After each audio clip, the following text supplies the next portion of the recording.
So hello and welcome and this side और विजय है और आप सभी लोगों का बहुत बहुत स्वागत है पाठशाला के चैनल पे।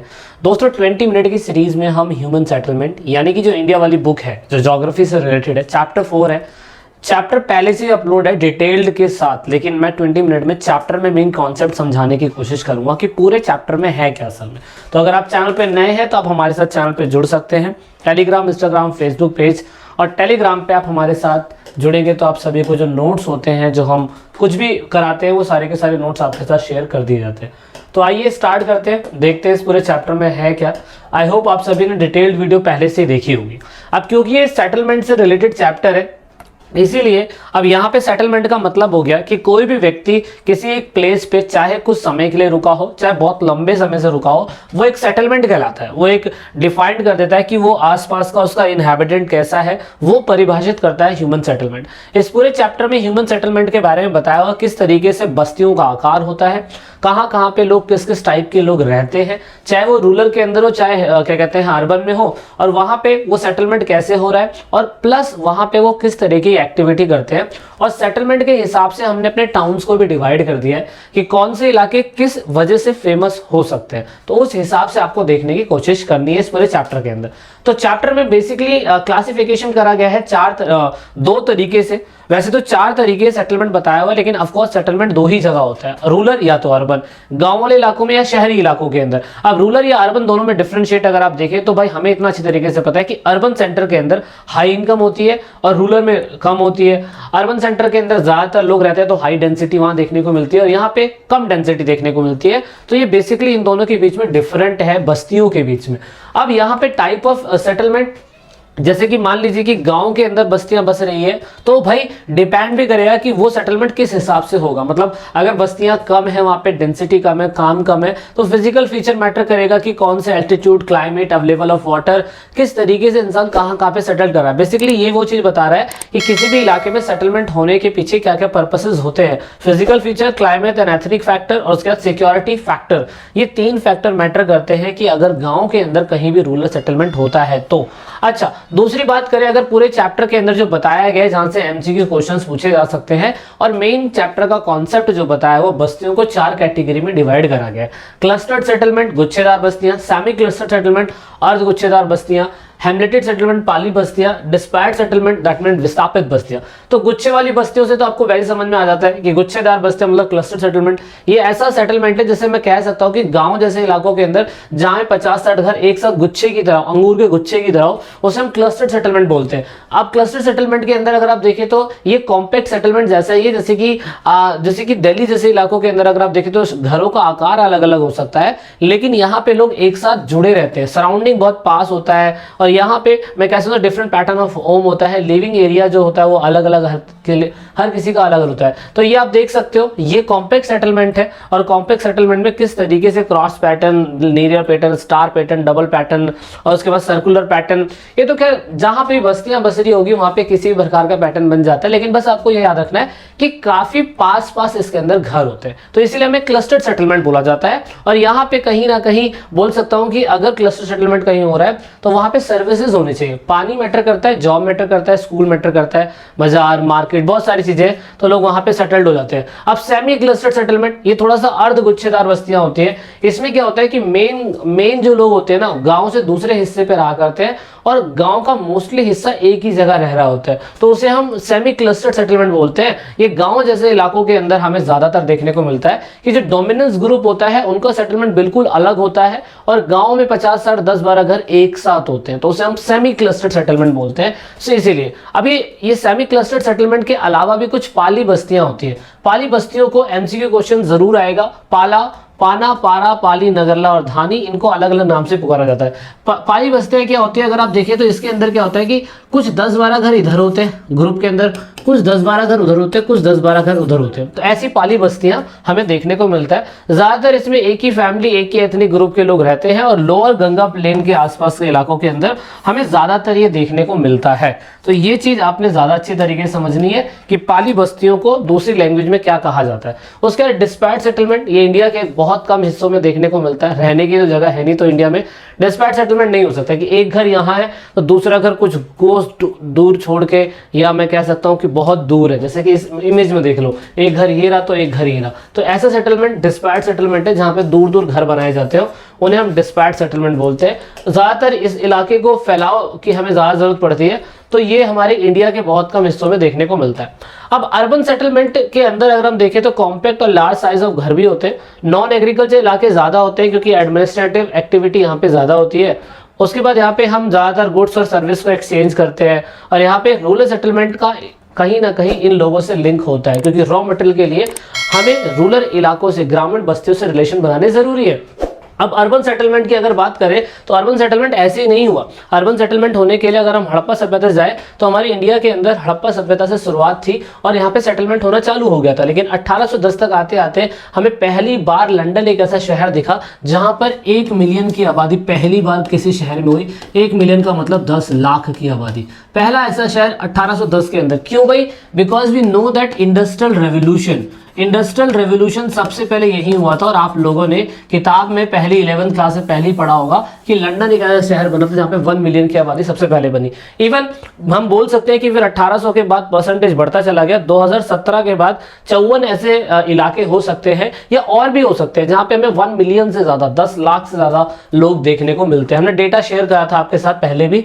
अब यहाँ पे क्या कर रखे हैं कि हमने सेटलमेंट को भी अलग अलग इलाकों से हमने क्या कर दिया है कि बता दिया है कि साइज ऑफ पॉपुलेशन कहाँ होती है, कैसी होती है, तो उसको क्या कहा जाता है, एडमिनिस्ट्रेटिव टाउन अलग होगा, ऑक्यूपेशनल स्ट्रक्चर, लोकेशन, हर बस्तियों की अपनी खुद की खासियत होती है। अगर वो क्या कहते हैं जहां पे भी हो, मतलब मान लो कि लखनऊ के अंदर अगर कोई सेटलमेंट हो रखा है तो वहां पे भी अर्बन सेटलमेंट होगा, 1 लाख से ज्यादा अगर आबादी है, लेकिन उस सेटलमेंट को हम क्या नाम देंगे वो मैटर करता है और वो एमसीक्यू के अंदर पूछा जाता है। अब एवोल्यूशन अगर हम देखें तो शुरुआती समय से हमारे एंशिएंट, प्राचीन और साथ में आपका मॉडर्न टाइम पीरियड से ही सेटलमेंट काफी समय से स्टार्ट हो रखा था और इन टाइम पीरियड पे हमने शहरों के नाम बनाने चालू कर दिए थे। जैसे कि अगर हम एंशिएंट टाइम की बात करें तो एंशिएंट टाइम से हमारे इंडिया के अंदर 2000 साल पुराने ऐसे इलाके हैं जिनका शुरुआत पहले से ही वहां पे सेटलमेंट में कह सकते हो अर्बन सेटलमेंट या पॉपुलेशन की ग्रोथ बहुत अच्छी होनी चालू हो गई थी। जैसे एग्जांपल के लिए वाराणसी और पटना, क्योंकि पटना का एग्जांपल हम मगध से देख सकते हैं। आप लोग 12th क्लास में पढ़ रहे हैं तो आपको मगध के बारे में अच्छा तरीके से पता होगा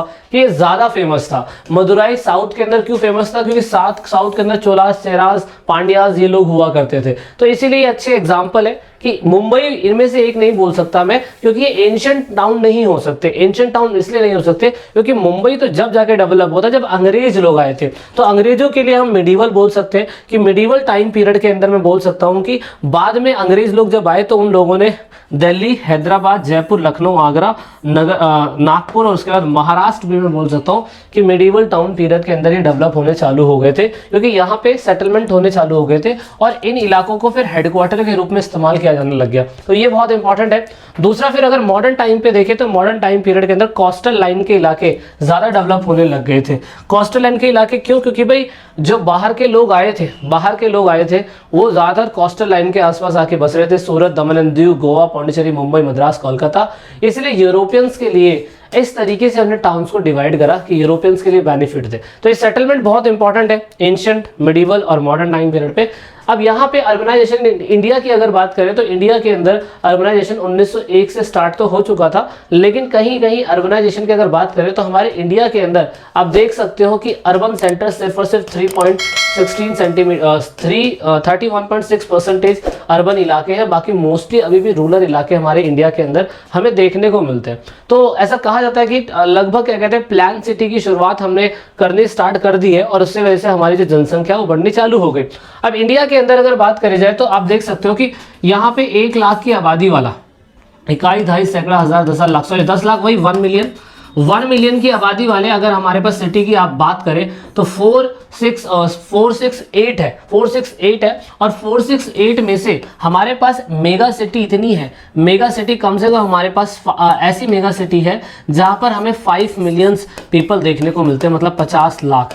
है ना। और ये याद रखना आपको 50 लाख कि पूरे भारत के अंदर सिर्फ और सिर्फ 5 ही ऐसे शहर है जहां पर 21% की आबादी अर्बन पॉपुलेशन यहीं पे रहती है। इस हिसाब से हम ये कह सकते हैं कि हमारे इंडिया के अंदर जो अर्बनाइजेशन है वो सिलेक्टेड कुछ ही शहरों के अंदर स्टार्ट होना चालू हो चुका है ड्यू टू डेवलपमेंट। तो हम कह सकते हैं कौन कौन सी मेगा सिटी है, दिल्ली है, कोलकाता, चेन्नई, बेंगलोर, हैदराबाद, अहमदाबाद, पुणे, सूरत, जयपुर, ये इलाके जहाँ पे हम 10 लाख से ज़्यादा आबादी को देख सकते हैं। अब हमने क्या करा, काम के हिसाब से ना हर कस्बों को, हर टाउन को नाम दे दिया। एग्जाम्पल के लिए अगर मैं बोलूँ administrative town, administrative town 2 town होते हैं जहाँ पर ज़्यादातर हम कह सकते हैं कि एडमिनिस्ट्रेशन काम होते हैं, जैसे चंडीगढ़, न्यू दिल्ली, भोपाल, शिलोंग, गुवाहाटी, इम्फाल, श्रीनगर, गांधीनगर, जयपुर, चेन्नई, ये वो प्लेसेस है जो क्या कहते हैं एडमिनिस्ट्रेटिव के नाम से बहुत फेमस है ये एट प्रेजेंट टाइम पे। अब एग्जामिनर यहाँ से आपसे एमसीक्यू क्वेश्चंस पूछ लेता है कि बताइए कि ये जगह जो है फेमस क्यों है या ये किस लिए फेमस है।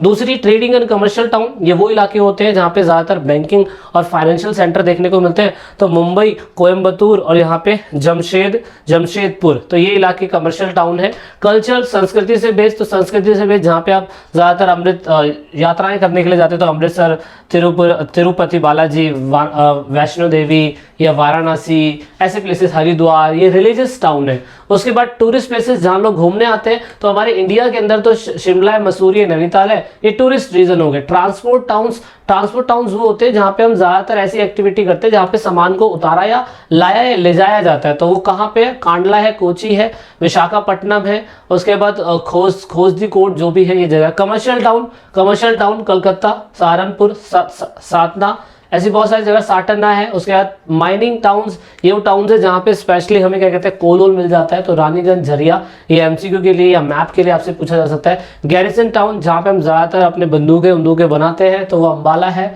उसके बाद जालंधर है, उसके बाद उधमपुर है, बहुत सारी जगह। अब ये वाला क्वेश्चन जो है कि सरकार क्या सोच रही है, सरकार ये सोच रही है कि अगर हमारे पास जितनी भी डेवलपिंग स्टेज है, अब अर्बन सेंटर है और बहुत सारी मेगा सिटीज, 6-7 मेगा सिटी हमारे पास है, तो क्यों ना ऐसा करा जाए कि अब एक ऐसा स्मार्ट सिटी प्लान करा जाए जिसमें हम सभी लोगों को क्या कहते हैं सारी चीजें मुहैया करा सके। तो ऐसा स्मार्ट प्लान बनाने की सरकार ने कोशिश करी है और इसके ऊपर एमसीक्यू क्वेश्चन सरकार ने आपसे सीबीएसई बोर्ड के स्टूडेंट ने सीबीएसई के लिए आपसे पहले पूछ लिया। ये पूछ लिया कि आप बताइए कि अगर किसी भी देश के अंदर अगर हमें स्मार्ट सिटी बनानी है, हम स्मार्ट सिटी बनाने का सोच रहे हैं, तो क्या क्या शर्तें होनी चाहिए, है ना। सबसे पहले आधारभूत सेवाएं तो होनी चाहिए भाई, आधारभूत सेवाएं तो होनी चाहिए। ये तो सभी लोगों को पता है कि आधारभूत सेवाएं तो अगर लोगों को नहीं मिलेगी तो लोग तो भाई काम नहीं कर सकते। तो इसीलिए सबसे पहले तो आधारभूत सुविधाएं होनी चाहिए, सारी आधारभूत सुविधाएं। साफ सुथरा और वातावरण ऐसा होना चाहिए कि वो क्या कहते हैं सस्टेनेबल हो। उसके बाद नागरिकों को बेहतर जीवन प्रदान कर सके, ऑफकोर्स ऐसा होना चाहिए। तो ये थोड़ी बेसिक सिटी है। दूसरा, प्राकृतिक आपदाओं से हमें कम जोखिम मिले, तो ये भी सही कह रहे हो। तो ऐसे बहुत सारी है। तो ऐसे स्मार्ट सिटी बनाने की शुरुआत हो चुकी है। गुजरात में धोलावीरा एक स्मार्ट सिटी बनने वाली है और बन रही है। बाहर की कंट्री इसके ऊपर काम कर रही है और हमने भी इसमें स्टार्ट कर दिया। तो इस तरीके से डेवलपमेंट और जो है वो हो रहा है और ह्यूमन सेटलमेंट के लिए ये बहुत ज़्यादा ज़रूरी है। So I hope you got this so much about this topic. और यहाँ पे हमने काफ़ी सारी बातें आपको बताई है इस चैप्टर के रिगार्डिंग में। एक्सप्लेन सीरीज पहले से ही अपलोड है इस चैप्टर की। बस 20 मिनट में आपको जानना था कि चैप्टर के अंदर क्या है, इतना ही आपने पढ़ना होगा। इसके रिगार्डिंग में आपसे एमसीक्यू पूछा जाएगा। मिलते हैं वीडियो के अगले पार्ट में। जय हिंद, जय भारत। और हम नेक्स्ट वीडियो में मिलेंगे जो मैप्स के रिगार्डिंग में होंगे, ठीक है। So this is it in this video.